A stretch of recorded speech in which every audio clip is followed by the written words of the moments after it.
So let us continue with the chapter, that is non-profit organizations.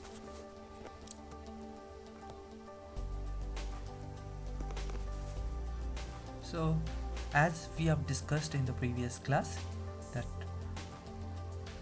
let us study today, that is receipts and payments account. So it is an account which shows the summary of all cash and bank transactions occurred during an accounting period. Okay, it is just like a cash account. If you receive money, record it on the receipt side. If you pay money, that is cash paid in the financial year, then it is recorded in the payment side. Okay, so it's just like a cash account. If anything comes, you just record it on the receipt side. If anything goes, so that you record it on the payment side. Okay, so this is a simple thing. Okay, you need to analyze it properly. So rokka bandre receipt, rokka hodre payment. Okay, so idu entire receipts and payments account. So ಏನು ಹೇಳುತ್ತದು, it is a summary of all cash as well as bank transactions which will occur during a accounting period. Okay, ನೀವು first ಇಯರಲ್ಲಿ ಕಲ್ತಿದ್ರಿ. So ಅದು ಆವಾಗ business oriented ಒಳಗೆ ಕಲಿತಿದ್ರೆ, ಈಗ non profit ಆರ್ಗನೈಸೇಷನಲ್ಲಿ ರಿಸಿಪ್ಟ್ಸ್ ಆ್ಯಂಡ್ ಪೇಮೆಂಟ್ಸ್ ಅಕೌಂಟನ್ನು ಹಾಕ್ತೀವಿ. ಸೊ ಅದರದ್ದು ಅಕೌಂಟನ್ನು ನೀವು ಕಲಿತೀರಿ. It applies real account rule, that is debit what comes in, credit what goes out.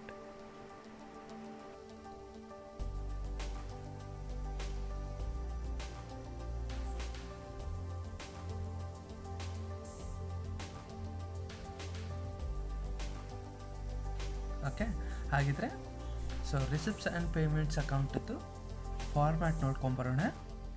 Okay, so format ನೋಡಿ ಬಂದುಬಿಟ್ಟು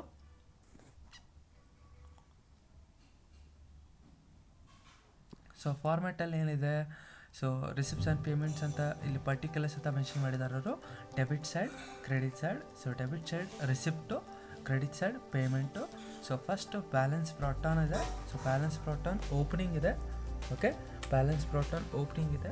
so that is cash in hand ಮತ್ತು cash at bank. Okay, so cash balance ಇರುತ್ತೆ, bank balance ಇರುತ್ತೆ. Next ಬಂದುಬಿಟ್ಟು legacies ಇದೆ. ಲೆಗಸೀಸು ಕೂಡ ನಮಗೆ receipt ಆಗುತ್ತೆ. ಸೊ ಅದು ಕೂಡ ಒಂದು ಅಮೌಂಟು. ನಾನು ಹೇಳಿದ್ದೆ ನಿಮ್ಗೆ ಪ್ರೀವಿಯಸ್ ವೀಡಿಯೋಲಿ ಪ್ರತಿಯೊಂದು ಎಕ್ಸ್ಪ್ಲೇನ್ ಮಾಡಿದ್ದೇನೆ. ಡೊನೇಷನ್ಸ್ ಅಂದರೆ ಏನು ಅದನ್ನು ಕೂಡ ಎಕ್ಸ್ಪ್ಲೇನ್ ಮಾಡಿದ್ದೇನೆ. ಸೊ ಡೊನೇಷನ್ಸು ಕೂಡ ಇನ್ಕಮ್ ಆಗುತ್ತೆ. Membership fees, entrance fees, endowment fund, grants, subscriptions, receipts and receipts on account of specific fund, interest received. Okay, so next sale of investment, sale of fixed assets, sale of consumable items, proceeds from entertainment, sale of old newspapers, magazines, receipts. Okay, so ಲಾಸ್ಟಿಗೆ ಬಂದ್ಬಿಟ್ಟು balance carried on, that is if in case overdraft ಇದ್ದರೆ ಬರುತ್ತೆ, ಇಲ್ಲಾಂದ್ರೆ ಇಲ್ಲ. Okay, usually overdraft ಇರೋಲ್ಲ. Okay, next payment side ನೋಡೋದಾದರೆ, payment side ಏನು ಬರುತ್ತೆ, first balance brought on in case of overdraft. So overdraft opening balance ಬಂದಿತ್ತು ಅಂದರೆ ಸೊ ಅದನ್ನು ಮೆನ್ಷನ್ ಮಾಡಬೇಕು. ನೆಕ್ಸ್ಟ್ ಬಂದುಬಿಟ್ಟು fixed assets, sports equipment, investments, library books, prizes paid, salary, wages, expenses, entertainment expenses, printing and stationery, newspapers, periodicals, postage, purchases, expenses, upkeep of lawns, rent, municipal taxes, insurance, charity, legal charges, audit fees, ಮತ್ತು balance carry down, that is closing balance. So closing balance ಏನದು? So closing balance cash in hand ಮತ್ತು cash at bank. Usually ಯಾಕಂದರೆ ನಾವು ಎರಡು opening ಬ್ಯಾಲೆನ್ಸನ್ನು starting ತೊಗೊಂಡಿದ್ವಿ. So starting balance brought on cash in hand, cash at bank ಅಂತ ಎರಡಿತ್ತು. So ಅದೇ ರೀತಿ ಎಂಡಲ್ಲಿ ಕೂಡ ನಿಮಗೂ ಎರಡು ಅಕೌಂಟ್ಸನ್ನು ಅಥವಾ ಎರಡು ಕ್ಲೋಸಿಂಗ್ ಬ್ಯಾಲೆನ್ಸನ್ನು ನೀವು ಫೈಂಡ್ ಔಟ್ ಮಾಡಬೇಕಾಗುತ್ತೆ. ಓಕೆ, ಕ್ಯಾಶ್ ಇನ್ ಹ್ಯಾಂಡ್ ಮತ್ತು ಕ್ಯಾಶ್ ಅಟ್ ಬ್ಯಾಂಕದ್ದು. ಹೌದಾ? ಸೊ ನೆಕ್ಸ್ಟ್ ನೋಡೋದಾದರೆ, ನೆಕ್ಸ್ಟು ಒಂದು ವಿಡಿಯೋ ನೋಡ್ಕೊಂಬರೋಣ. ಓಕೆ, ಸೊ ಒಂದು ಪ್ರಾಬ್ಲಮ್ ನೋಡ್ಕೊಂಬರೋಣ. ಪ್ರಾಬ್ಲಮ್ ಆದಮೇಲೆ ಮತ್ತೆ ನಿಮಗೆ ವರ್ಕ್ ಅಲಾಟ್ ಆಗುತ್ತೆ. ಓಕೆ, ಸೊ ಫಸ್ಟ್ ಪ್ರಾಬ್ಲಮ್ ನೋಡ್ಕೊಂಬರೋಣ.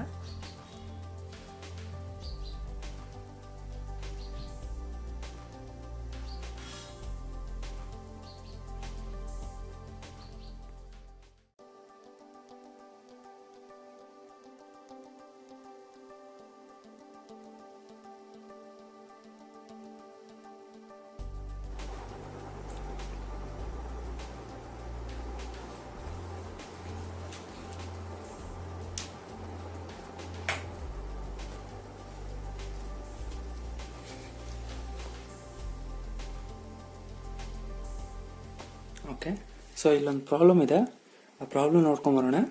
ಸೊ ನೋಡಿ, from the following particulars taken from the cash book of health club prepare a receipts and payments account. So receipts and payments ಅಕೌಂಟನ್ನು ಹೇಗೆ prepare ಮಾಡೋದನ್ನು so ನಾವು ಈ ಪ್ರಾಬ್ಲಮನ್ನು illustration ನೋಡಿಕೊಂಡು solve ಮಾಡೋಣ. ನೋಡ್ಕೊಳ್ಳಿ, ಪರ್ಟಿಕ್ಯುಲರ್ಸ್ ಮತ್ತು ಅಮೌಂಟ್ಸ್ಗಳನ್ನು ಕೊಟ್ಟಿದ್ದಾರೆ. ಸೊ ಇಲ್ಲಿ ಕ್ಯಾಶ್ ಇನ್ ಹ್ಯಾಂಡ್ ಮತ್ತು ಕ್ಯಾಶ್ ಅಟ್ ಬ್ಯಾಂಕ್, ಸೊ ಎರಡು ಬ್ಯಾಲೆನ್ಸ್ ಕೂಡ ಕೊಟ್ಟಿದ್ದಾರೆ. ಓಕೆ, ಸೊ ಈ ಕ್ಯಾಶ್ ಇನ್ ಹ್ಯಾಂಡ್ ಮತ್ತು ಕ್ಯಾಶ್ ಅಟ್ ಬ್ಯಾಂಕ್, ಸೊ ಇದನ್ನ ನಾವು ಏನು ತಗೋತೀವಿ, ಸೊ ಇವೆಲ್ಲ ಓಪನಿಂಗ್ ಬ್ಯಾಲೆನ್ಸಸ್ ಅಂತ ಹೇಳ್ತೇವೆ ಇದಕ್ಕೆ. ಓಕೆ, ಓಪನಿಂಗ್ ಬ್ಯಾಲೆನ್ಸಸ್ ಅಂತ ಹೇಳ್ತೇವೆ. ಸೊ ಓಪನಿಂಗ್ ಬ್ಯಾಲೆನ್ಸಸ್ಗಳನ್ನು ಹೇಗೆ ತಗೋಬೇಕು, ಸೊ ಇಲ್ಲೇ ನಾವು ಏನಂತ ಬರಿತೇನೆ, ಟು ಬ್ಯಾಲೆನ್ಸ್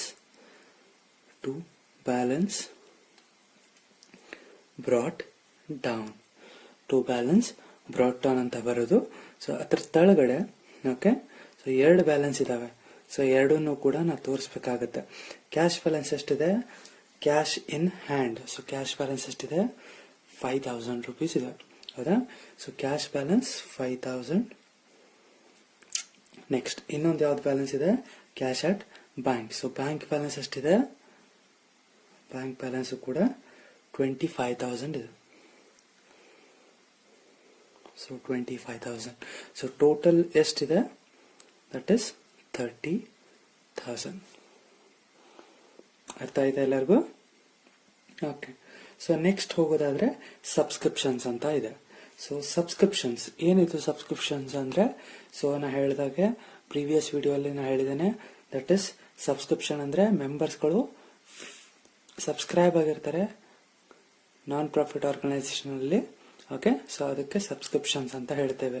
ಸೊ ಆ ವರ್ಷದಾಗ ಬಂದಿರುವಂತ ಅಮೌಂಟ್ಸ್ ಇವು. ಓಕೆ, ಸೊ ಇದು ರೊಕ್ಕ ಬಂದಿರೋದು, ಹೌದಾ. ಸೊ ಏನೇನ್ ರೊಕ್ಕ ಬರ್ತಾವ ಅವನ್ನೆಲ್ಲ ರಿಸಿಪ್ಟ್ ಸೈಡ್ ಹಚ್ಬೇಕು. ಏನೇನ್ ರೊಕ್ಕ ಪೇಮೆಂಟ್ ಮಾಡ್ತೀವಿ ಅಥವಾ ಪೇ ಮಾಡ್ತೀವಿ, ಸೊ ಅವನ್ನೆಲ್ಲ ಪೇಮೆಂಟ್ ಸೈಡ್ ಹಚ್ಬೇಕು. ಓಕೆ, ಸೊ ಈಗಿಂತ ನಿಮ್ದು ಪ್ರಾಬ್ಲಮ್ ಸ್ಟಾರ್ಟ್ ಆಗುತ್ತೆ. ಸೊ ಸಬ್ಸ್ಕ್ರಿಪ್ಷನ್ ಏನು, ನಮಗೆ ಅಮೌಂಟ್ ಬರುತ್ತೆ. ಸೊ ಅಮೌಂಟ್ ಬರುತ್ತೆ ಅಂತಂದ್ರೆ ಅದನ್ನ ನಾವು ರಿಸಿಪ್ಟ್ ಸೈಡ್ ಹಚ್ಬೇಕಾಗತ್ತೆ.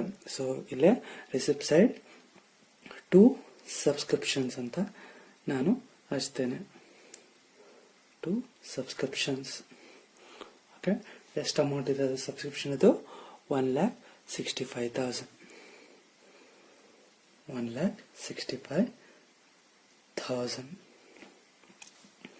1,65,000 ಅನ್ನ ನಾ ಅಮೌಂಟ್ ಹಚ್ಚಿದೆ. ನೆಕ್ಸ್ಟ್ ಏನಿದೆ, ನೆಕ್ಸ್ಟ್ ಐಟಮ್ ಏನಿದೆ ನೋಡಿ, ಡೊನೇಷನ್ಸ್. ಸೊ ಡೊನೇಷನ್ಸ್ ಕೂಡ ನಮಗ್ ಬಂದಿರೋದು ಅಮೌಂಟ್. ಸೊ ಡೊನೇಷನ್ಸ್, ಸೊ ಅದು ನಮ್ಮ ಅಮೌಂಟ್ ಕೂಡ ನಾವೇನಂತ ಹೇಳ್ತೇವೆ ಅದಕ್ಕೆ, ಅದು ಕೂಡ ರಿಸಿಪ್ಟ್ ಆಗುತ್ತೆ. ನಮಗೆ ಡೊನೇಷನ್ಸ್ ಬಂದಿರುತ್ತೆ, ಸೊ ಆ ಡೊನೇಷನ್ಸ್ ಕೂಡ ರಿಸಿಪ್ಟ್ ಆಗಿರುತ್ತೆ. So to donations. So amount ಎಷ್ಟಿದೆ ಡೊನೇಷನ್ಸ್ ಇದ್ದು, 35,000 ಇದೆ. 35,000 ಇದೆ. ಸೊ ಆ 35,000 ಅನ್ನ ನಾನು ರೆಕಾರ್ಡ್ ಮಾಡ್ತೀನಿ. ನೆಕ್ಸ್ಟ್ ಏನಿದೆ, ಇನ್ವೆಸ್ಟ್ಮೆಂಟ್ ಪರ್ಚೇಸ್ಡ್ ಅಂತಿದೆ. ಸೊ ಇನ್ವೆಸ್ಟ್ಮೆಂಟ್ ಪರ್ಚೇಸ್ಡ್ ಅಂದ್ರೆ ಏನು ಅರ್ಥ, ಸೊ ಪರ್ಚೇಸ್ ಮಾಡಿದೇವೆ ಅಂದ್ರೆ ಅರ್ಥ ಏನು, ಪೇ ಮಾಡಿದೇವಲ್ಲ, ಸೊ ಅದನ್ನ ಪೇಮೆಂಟ್ ಸೈಡ್ ನಾವು ಬರೆಯುತ್ತೇವೆ. So that is investment by investment purchased. So ನಮ್ದು ರೊಕ್ಕ ಹೋಯ್ತು ಅಥವಾ ಪೇ ಮಾಡಿದೆ ನಾವು, ಸೊ ಅದಕ್ಕೋಸ್ಕರ ಅದನ್ನ ನಾವು ಬರೀತೇವೆ payment side 80,000 investment purchase. Next ಏನಿದೆ, ದಟ್ ಇಸ್ ನೆಕ್ಸ್ಟ್ ಐಟಮ್ ಏನಿದೆ, ರೆಂಟ್ ಪೇಡ್. ಸೊ ಪೇಡ್ ಇದ್ದಿದ್ದೆಲ್ಲ ಪೇಮೆಂಟ್ ಸೈಡ್ ಬರಿಬೇಕಾಗುತ್ತೆ. So by rent paid, by rent paid, that is 20,000. So 20,000 ಇದೆ, ಆ 20,000 ಅನ್ನ ನಾನು ರೆಕಾರ್ಡ್ ಮಾಡಿದೆ. ಸೊ ನೆಕ್ಸ್ಟ್ ಪೇಮೆಂಟ್ ಏನಿದೆ ನೋಡಿ, ನೆಕ್ಸ್ಟ್ ಏನಿದೆ ನೋಡಿ, ಜನರಲ್ ಎಕ್ಸ್ಪೆನ್ಸಸ್ ಇದೆ. ಸೊ ಜನರಲ್ ಎಕ್ಸ್ಪೆನ್ಸಸ್ ಕೂಡ ಏನಾಗುತ್ತೆ, ಎಕ್ಸ್ಪೆನ್ಸಸ್ ಮಾಡಿದ್ರೆ ಅದು ಪೇಮೆಂಟ್ ಮಾಡಿದಾಗ, ಸೊ ಅದನ್ನು ಕೂಡ ಪೇಮೆಂಟ್ ಸೈಡ್ ಅಲ್ಲಿ ರೆಕಾರ್ಡ್ ಮಾಡ್ತೇವೆ. By general expenses, general expenses, that is 21,500. so 21,500 ಇದೆ, ಆ 21,500 ಅನ್ನ ನಾವು ರೆಕಾರ್ಡ್ ಮಾಡಿದ್ದೀವಿ. ನೆಕ್ಸ್ಟ್ ಏನಿದೆ, ಪೋಸ್ಟೇಜ್ ಮತ್ತೆ ಸ್ಟೇಷನರಿ ಇದೆ, ಪೋಸ್ಟೇಜ್ ಅಂಡ್ ಸ್ಟೇಷನರಿ ಇದೆ. ಸೊ ಇದು ಕೂಡ ಏನಾಗುತ್ತೆ, ಪೇಮೆಂಟ್ ಸೈಡ್ ಅಲ್ಲಿ ಬರುತ್ತೆ, ಬಿಕಾಸ್ ಇದು ಪೇಮೆಂಟ್ ಮಾಡಿದ ಎಕ್ಸ್ಪೆನ್ಸಸ್ ಇದ್ದಾಗ, ಸೊ ಎಕ್ಸ್ಪೆನ್ಸಸ್ ಗಳ ಎಲ್ಲ ಕೂಡ ಪೇ ಮಾಡಿರ್ತೇವೆ ನಾವು. ಸೊ ಹಾಗಾಗಿ ಇದು ಪ್ರಿಂಟಿಂಗ್ ಅಂಡ್ ಸ್ಟೇಷನರಿ ಕೂಡ ಪೇಮೆಂಟ್ ಅಲ್ಲಿ ಬರೀತೇವೆ. ಬೈ ಪ್ರಿಂಟಿಂಗ್ ಅಂಡ್ ಸ್ಟೇಷನರಿ ಎಷ್ಟಿದೆ, ಅದು 2,000 ಅಮೌಂಟ್ ಇದೆ, 2,000 ಅಮೌಂಟ್ ನ ಹಚ್ಚಿದ್ದೇನೆ. ನೆಕ್ಸ್ಟ್ ಏನಿದೆ ನೋಡಿ, ಕೊರಿಯರ್ ಚಾರ್ಜಸ್. ಸೊ ಏನೋ ಚಾರ್ಜಸ್ ಆದ್ರೂ ಕೂಡ ಅದು ಕೂಡ ಪೇಮೆಂಟ್ ಆಗುತ್ತೆ. ಸೊ ಪೇಮೆಂಟ್ ಸೈಡ್ ಅಲ್ಲಿ ಅದನ್ನು ಕೂಡ ರೆಕಾರ್ಡ್ ಮಾಡ್ತೇವೆ. ಬೈ ಕೊರಿಯರ್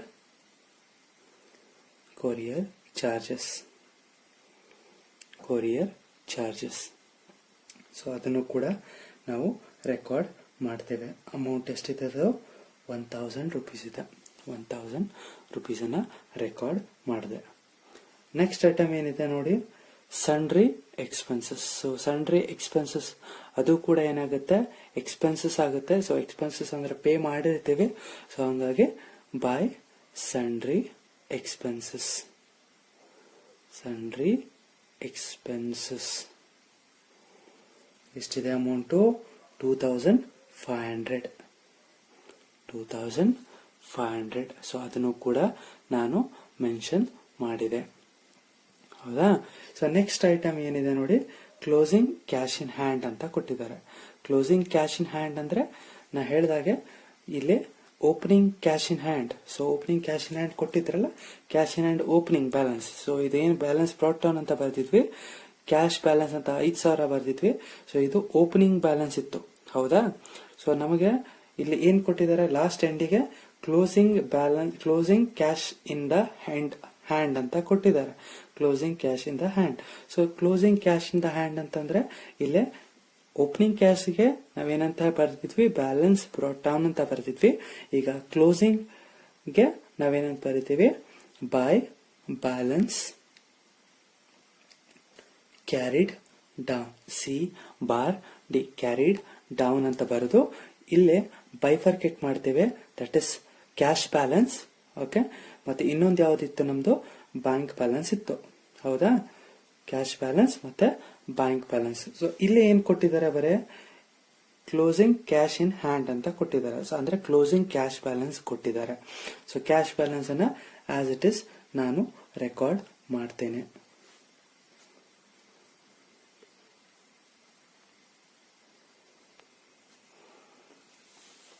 ಸೊ ಟೋಟಲ್ ಈಗ ಏನ್ ಮಾಡಬೇಕು, ಸೊ ಎಲ್ಲ ಅಕೌಂಟ್ಸ್ ಅನ್ನ ಮೇಂಟೈನ್ ಮಾಡಿದ್ವಿ, ರಿಸಿಪ್ಟ್ ಸೈಡ್ ಹಚ್ಚಿದ್ವಿ, ಪೇಮೆಂಟ್ ಸೈಡ್ ಹಚ್ಚಿದ್ವಿ, ಬ್ಯಾಲೆನ್ಸ್ ಬ್ರಾಟ್ ಡೌನ್ ಕ್ಯಾಶ್ ಇದು ಕೂಡ ಹಚ್ಚಿದ್ವಿ. ಸೊ ಈಗ ಏನ್ ಮಾಡ್ಕೋಬೇಕು, ಒಂದು ಟೋಟಲ್ ಮಾಡ್ಕೋಬೇಕು. ಹೌದಾ. ಸೊ ಟೋಟಲ್ ಅನ್ನ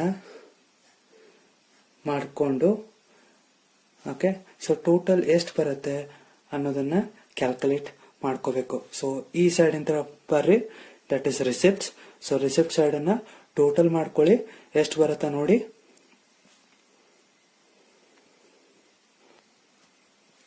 ಸೊ ಇದು 1,65,000 ಪ್ಲಸ್ 35 ಅಂದ್ರೆ 2 lakh ಆಯ್ತು. 2 lakh plus 30 that is 2,30,000 rupees ಆಯ್ತು. ಸೊ 2,30,000 ರೂಪೀಸ್ ಅನ್ನ ಯಾವತ್ತೂ ಕೂಡ ನೆನಪಿಟ್ಕೊಳ್ಳಿ, ರಿಸಿಪ್ಟ್ ಸೈಡ್ ಜಾಸ್ತಿ ಬರುತ್ತೆ. ಓಕೆ. ಸೊ 2,30,000 ರೂಪೀಸ್ ಅನ್ನ ನಾನು ಅಮೌಂಟ್ ಹಚ್ತೇನೆ. ಎರಡು ಸೈಡು ಕೂಡ 2,30,000 ನಾನು ಹಚ್ತೇನೆ. ಯಾಕಂದ್ರೆ ಹೈಯೆಸ್ಟ್ ಟೋಟಲ್ ಯಾವ ಕಡೆ ಇರುತ್ತೆ ಅದರ ಟೋಟಲ್ನ ಎರಡು ಸೈಡ್ ನಾವು ತಗೋಬೇಕಾಗುತ್ತೆ. ಓಕೆ, ಸೊ ಈಗ ಇನ್ನ 2,30,000 ಒಳಗೆ ಈಗ ಹೈಯೆಸ್ಟ್ ಟೋಟಲ್ನ ಎರಡು ಕಡೆ ಹಚ್ಕೊಂಡಿದ್ದೇವೆ. ಸೊ ಈ 2,30,000 ಒಳಗೆ ಇವನ್ ಎಲ್ಲಾನು ಕೂಡ ನಾವು ಡಿಡಕ್ಟ್ ಮಾಡಬೇಕು. ಸೊ ಎಷ್ಟು ಬರುತ್ತೆ ಅಮೌಂಟು ಅಂತ ಕ್ಯಾಲ್ಕುಲೇಟ್ ಮಾಡಿ.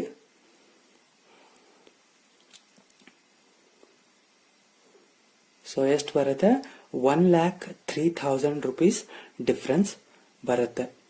ಸೊ 1,03,000 rupees ಡಿಫ್ರೆನ್ಸ್ ಬರುತ್ತೆ.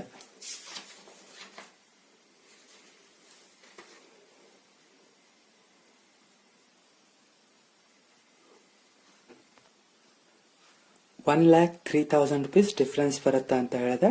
ಸೊ ಆ 1,03,000 rupees ಡಿಫ್ರೆನ್ಸ್ ಅನ್ನ ನಾನು ಇಲ್ಲಿ ಬರೀತೇನೆ. 1,03,000 rupees ಡಿಫ್ರೆನ್ಸ್ ಬರೀತೇನೆ. ಸೊ 1,03,000 rupees ಡಿಫ್ರೆನ್ಸ್ ಅಂತಂದ್ರೆ ಆಲ್ರೆಡಿ ಇಲ್ಲಿ 12,000 ಇದೆ ಕ್ಯಾಶ್ ಅಂತ ಕೊಟ್ಟಿದ್ದಾರೆ. ಅವ್ರ ಕ್ವಶನ್ ಅಲ್ಲಿ ಕೊಟ್ಟಿದ್ದಾರೆ ಎಷ್ಟಿದೆ ಅಂತ ಕೊಟ್ಟಿದ್ದಾರೆ ಕ್ಯಾಶ್ ಅಲ್ಲಿ, ಬಟ್ ಬ್ಯಾಂಕ್ ಅದು ಕೊಟ್ಟಿಲ್ಲ. ಸೊ 1,03,000 ಒಳಗೆ 12,000 ಅನ್ನ ಡಿಡಕ್ಟ್ ಮಾಡಿದ್ರೆ you will be getting that is 91,000 rupees. So 91,000 rupees you will be getting the difference. Okay, so ಈ ಡಿಫರೆನ್ಸ್ ಏನಿದು bank balance carried down. So total balance carried on difference ಎಷ್ಟು ಬಂದಿತ್ತು? 1,03,000 rupees difference ಬಂದಿತ್ತು. ಹೌದಾ? So total 2,30,000 ಒಳಗ ಇವನ್ ಎಲ್ಲಾನು ಕೂಡ deduct ಮಾಡಿದ್ವಿ ನಾವು. ಸೊ 80,000 plus 20,000 1,21,500 plus 1,23,500 1,24,500 1,26,000 1,27,000 ಟೋಟಲ್ 1,27,000 ಬಂದಿತ್ತು ಇದರದು. ಸೊ 2,30,000 ಒಳಗೆ. ಸೊ 2,30,000 ಒಳಗೆ 1,27,000 ಕಳೆದ್ವಿ. ಸೊ ನಮಗೇನ್ ಸಿಕ್ತು ಡಿಫರೆನ್ಸ್? 1,03,000 ಸಿಕ್ತು. ಆ 1,03,000 ಒಳಗೆ 12,000 ಆಲ್ರೆಡಿ ಕ್ವಶನ್ ಅಲ್ಲಿ ಕ್ಲೋಸಿಂಗ್ ಕ್ಯಾಶ್ ಇನ್ ಹ್ಯಾಂಡ್ ಕೊಟ್ಟಿದ್ದಾರೆ.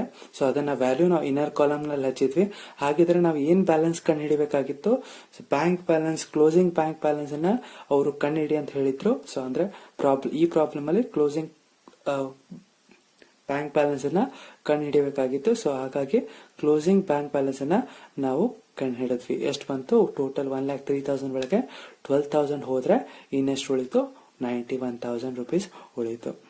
ಓಕೆ, ಸೊ ಇದು entire receipts and payments account. It is quite easy.